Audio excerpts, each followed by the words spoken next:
Yes. শুনলাম এই বাড়িটা ভাড়া দেওয়া হবে, এটা কি ঠিক?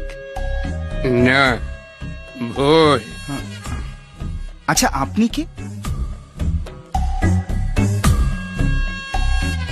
আমার বাড়িতে এসে আমাকে জিজ্ঞেস করছো আমি কে? না মানে অ্যাকচুয়ালি আমি একজনের সঙ্গে দেখা করতে এসেছি, এই বাড়িতেই কাজ টাজ করে, মধুসূদন। উনি ওর সঙ্গে কি দরকার? একটা লেনদেনের ব্যাপার ছিল, ওরও কিছু কামাই হতো। যাকে ছাড়ুন, নেই যখন আর কি করা যায়।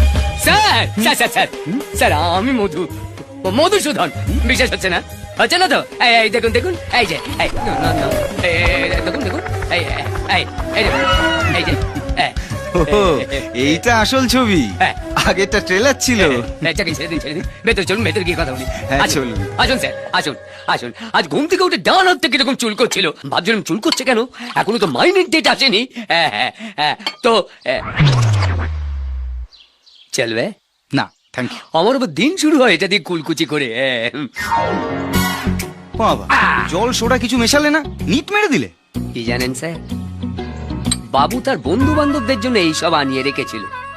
তা বাবু আসবে তবে তো বন্ধুরা আসবে, পড়ে পড়ে যাতে এক্সপায়ারি ডেট পেরিয়ে না যায়, তাই আমি স্মল মারতাম আর একটু একটু করে জল মিশিয়ে রাখতাম। এই করতে করতে এখন শুধুই জল, মাল নেই। তুমি তো দেখছি নিজেই একখানা মাল। সে আমি জানি। থাক, কাজের কথা এসো। হ্যাঁ আহ, বলুন। বলছি, এই বাড়িতে তুমি একাই থাকো না? হ্যাঁ স্যার, বাবু বহু বছর হলো এদিকে আসেন না, হুম। আর আমি এদিকে শুয়ে বসে মাইনে নি।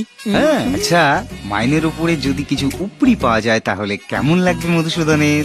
ভালোই লাগবে। হ্যাঁ, হুম। এটাই জানতে চাইছিলাম। হুম, হুম, হুম। কাল থেকে এ বাড়িতে হর্ষবর্ধন বাবুর ছেলে থাকবে। হ্যাঁ, হ্যাঁ। আসল নয়, জালি। আমি। আপনি? হুম।